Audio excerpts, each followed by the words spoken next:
Uh-oh. Uh-oh. In the pink. She's peeking out. I had a lot of fun. This bug here, I was really excited to draw. He's got a lot of personality. I don't know what kind of bug he is. He might be a centipede or something, but he's hanging out. And this was kind of a fun. This mound always has these painted spots, which are like sewers, but this time I used them as windows and opportunities to kind of have these characters like inset doing. It's like they got their own little spotlights. So that I've never done that before. So this is like a first for this mural. I wanted to make it special. The elephant, of course, is proving to be a lot of people's favorite, and he's one of mine too. I've been drawing elephants for a very long time, so it was fun to stick that dude in there. I don't even know what that is. Like, I think he's a koala, maybe. I don't know. Sort of his own kind of bear. Yeah, Yeah, some kind of like He's a mix. indigenous bear. Yeah. Like the gator. The gator. I like the gator too. There's this dude here. Oh, okay. And I like the guy with the pink mouth on the bottom. Oh, Yeah. well, he's an alligator gar. Oh, That's a fish. what is that? Oh. Oh my God. I drew that. Is that real? Is there really such a They're thing? really, yeah, it's a really long A fish. biology lesson too. Mhm. Or zoology. Yeah. Wow. And they're about that size. Actually, they're probably bigger than that. Wow. They're really kind of amazing looking animals. This bee, of course, I'm really excited about him. Yeah. He got his own color and his own shoes. So he kind of looks like a school mascot. I don't know if anybody's mascot was the bee. The bee with green shoes, The yeah. bee with green shoes. Little munchkin. Little shoes. And the bat actually has a pair of Oh my goodness. Chuck Taylors on.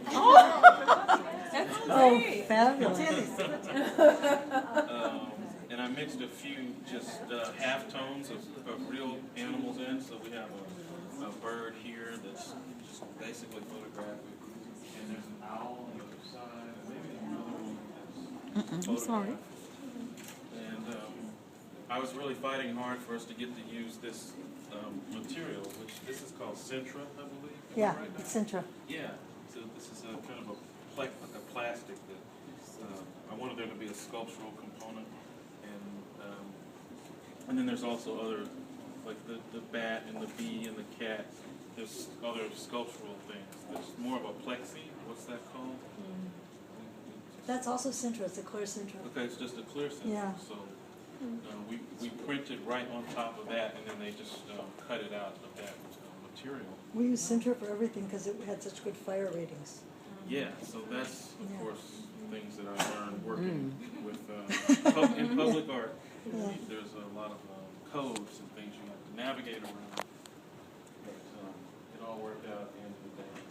The monkey's eyes, yeah, the monkey, I don't know whether he's in love with something. Maybe he's in the cat or the frog or something.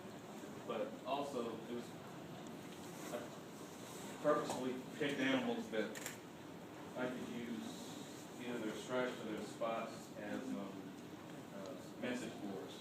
So we have the tiger, who's there? We have the zebra over here, and the giraffe, and is there anybody else? Maybe that's it, but How long did this piece take you?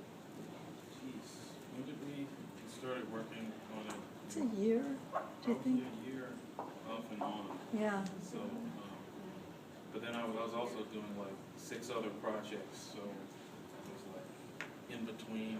I would maybe draw a cat and some other things, go to Dallas and work with the designers. Like pockets of intensity. Yeah. You know, where you work Build really it up. intensely for 5 days and then a break and back. And then I get to Dallas and I say, okay, that time is designated just for this project, and I would just bring empty, sketchbooks and just draw for hours and work that way. But I was telling my mom actually earlier that so when I decided on the design, I knew I wanted to have the mound in the middle.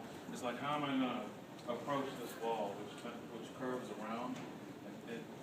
for me, it was exciting because it gives the element of surprise, because you can start on one end and you can't necessarily see what's on the other end. So you kind of have to roll around with the wall and discover things that way. And then it's this kind of bilateral symmetry. So whatever's on this side, I wanted it to be equal on this side. So that's why the giraffe and the elephant, I blocked them in first, and the giraffe's neck and the elephant's trunk sort of became the umbrellas with which I connected the things underneath. But yeah, it's you'd be surprised at what parts come, like some of the things that are toward the front of the design were actually, some of them were realized last. Like the tiger, I drew them last. And I was like, you know, I really would like to have a tiger in here somewhere. So I was able to kind of shift a few of those animals around and then slide him in. But yeah, I could keep going forever talking about the process, but that's maybe enough for now.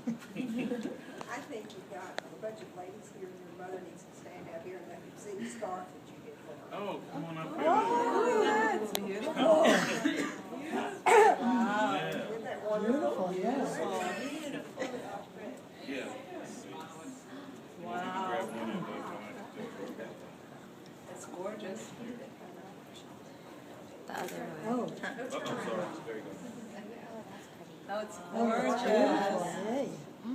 So I designed this at the Fabric Workshop, which is in Philadelphia, and this was sort of attached to the ballet project that I did with them, which I designed this image, but 60 feet long and 20 feet tall, and they wanted to have something that they could have in the gift shop, so I was like, you know, scarf. Perfect. Yeah. That's what we did. And they usually want Yeah, they use some of that material in the actual ballet as kind of like streamers. Oh.